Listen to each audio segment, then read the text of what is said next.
Welcome back, everyone, for another round of Planet Nomads. Now, I have been doing some more playing since last time, since I fixed the weirdness with the wheels. And I know people have been suggesting different things. I've decided it's working now. I'm not messing with it any further. The wheels are just frameworks, and taking the design out, using it to fly around, as well as go out and gather up some biomass containers for more production, because I am running low on stuff that requires that. It's giving me no more problems. I've been perfectly fine, so it's working. I'm leaving it at that. And so that is why today I'm going to work on redoing more of the rotors over here, the air blades. I've actually already redone the original stacks because, as I said, I tested with 10 air blades on each corner, and it actually kept it floating, but, you know, like upright, it still fell and sat on the ground. So not enough to lift the full weight. But I did have to make room because going even higher up, I was going to run out of room. It just wasn't going to look quite the way I wanted. And this is as close as I could get them. I actually was building just the straight up, you know, wall sections, the pieces like that. And every time I placed it, even all the way out to the corner, they were too close together to place one on each side. So this is what I ended up having to do, is basically I've just got a little piece that sticks out, and then it mounts up there. I used the individual block pieces because now I'm so focused on how much I'm actually using weight-wise. And if you look at it, the short inner wall is 350 for that. It is 7 blocks high, and that's 30 per block. So that's 350 for the wall, 210 for 7 of those. Yes, it's a lot of resources, but in the end, it's going to save some weight value by doing it this way. And I'm just going to build these up high enough to lock them in either here or on a higher point. Maybe just leave it where I can keep stacking up to the underside of the landing pads. I was wanting to do like a top piece above this, like a maintenance level. I think I'm not going to do that now. I think I'm just going to have the next level up be where the landing pads are, the actual big landing pads for the big designs. And so I'm actually thinking I'm going to end up raising all this up like one more level. So I went up another 8 full armor blocks in height on each column, and it's right up to the point that if I put any kind of cap on it, that's going to have to come down a little bit. But that gives me enough room at least to have now 6 on each column. So I have a total of 48 large air blades. And I believe that's going to leave me actually room for maybe 2 more without being a problem. So I probably will not be able to cap the corners right here. I'm thinking we'll have another level up, and then I would like to enclose it if possible. But we're going to try this with 48 and see if I can get this thing to take off. And it's done. It fell. I mean, like it sank. It didn't really fall. It kind of lowered. So it's not lifting off, but it's also not like leaning horribly in one direction, trying to fall over, do anything like that. It actually just slowly floated down and landed. So I'm at least balanced. And I don't even have anything set for direction now. I just want to see if it will get off of the ground at all. So now I have 7 in each stack, in each corner, with 4 corners, so that's 56. And my calculations earlier said it should be about 58 that I would need to have this floating just to stay in the air. Of course, I am adding weight with each of these that I put on, so that calculation is going to have changed a little bit. That's why I'm thinking, yeah, I was at, what, 1718, and I'm now at 1729. So it's gone up a little bit, not like a huge amount in comparison to everything else, but it has gone up. So we'll see if this works. If my calculation's right, this is not going to float very well. All right, here we go. Moment of truth. And it's sinking very slowly. Very slowly. I mean, that's just like a feather slowly landing on the ground. A very, very heavy feather. Yeah, break that real quick so it doesn't get stuck under it. Okay. Very, very slow descent. So I think I am right. My calculation of about 58 is right at that point where it's going to hover. And I'm at 56 right now. So this should land. Let me turn everything off, add another row to it, and hopefully be balanced enough. I mean, the center of mass is showing pretty much in the middle. And of course, I do have things kind of imbalanced a little bit with the fact I've got more weight up here than on the top there. But at the same time, you know, ultimately, you come here, the center of mass is just slightly off from this point. So I'm gonna have to add something on one side to kind of get back towards the middle.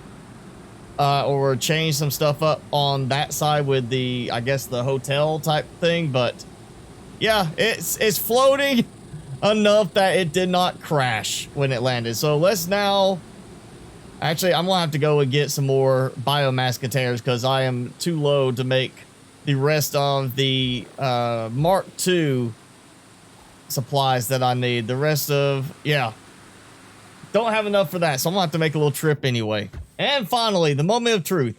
64 large air blades, which should be more than enough to lift this because I did not add that much weight with the air blades themselves.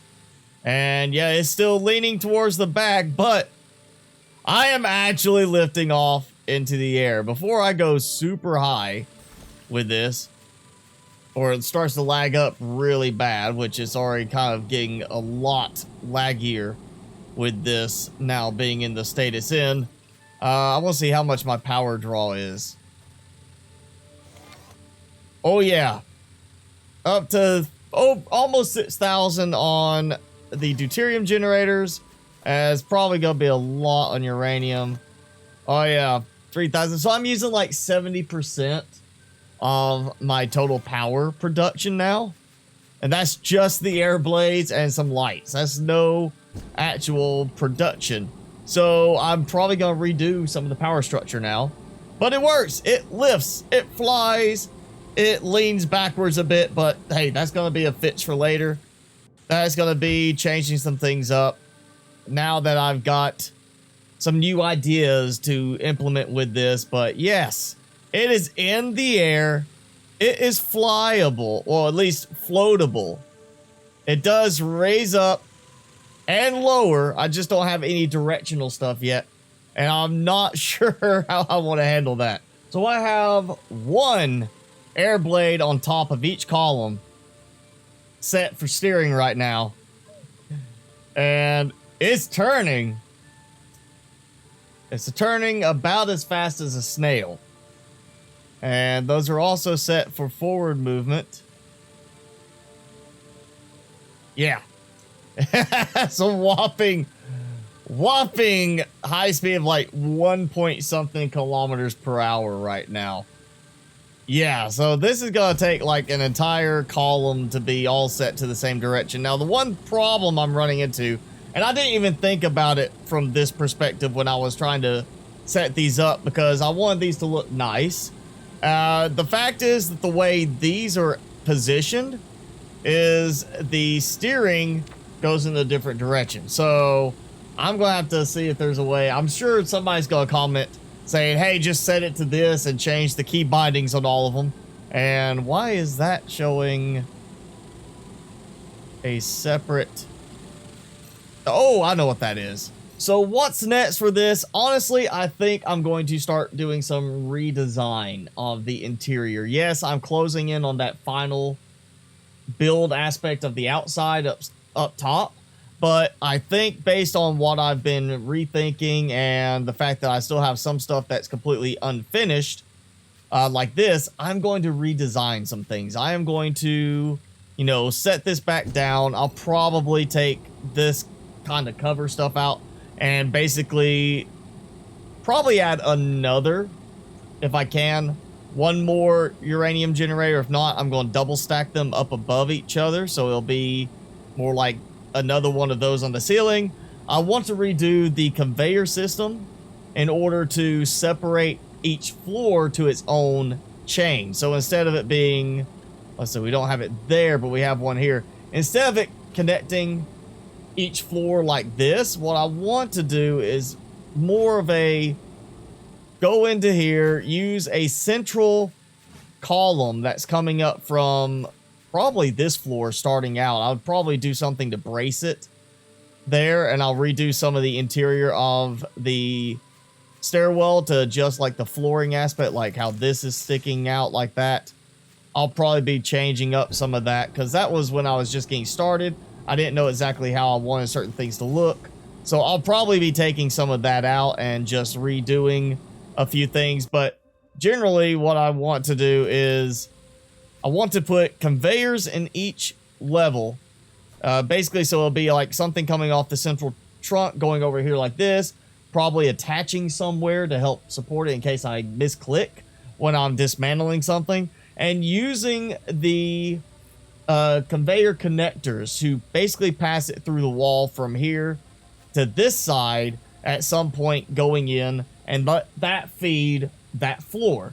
One reason is it'll clean things up and let me get the main trunk that is connecting everything going up the stairwell between floors, creating that more of kind of like a central column aspect around the stairs. The other part is it's going to get rid of any redundant connections between floors by just separating it out that way. And the big thing for me is hopefully the increased performance, because what I've seen is I've started to switch certain parts of my base production over to the conveyor connectors. I actually see a much better performance in terms of accessing both the production items themselves, but more importantly, the storage of everything. Because when you access the storage, you know, it's trying to render all the ones connected, and it seems to have a much better response rate, a much better performance value by using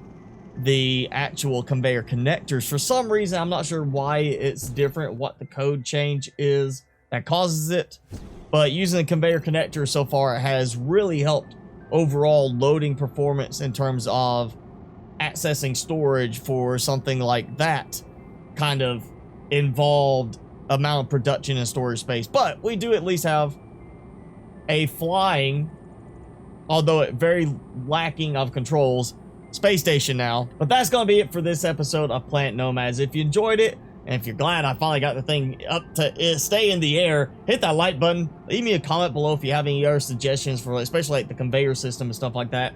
Definitely would like to see if there's anything that maybe really catches my attention. Of course, in the end, I'm still gonna build what I think is gonna look and feel best for me.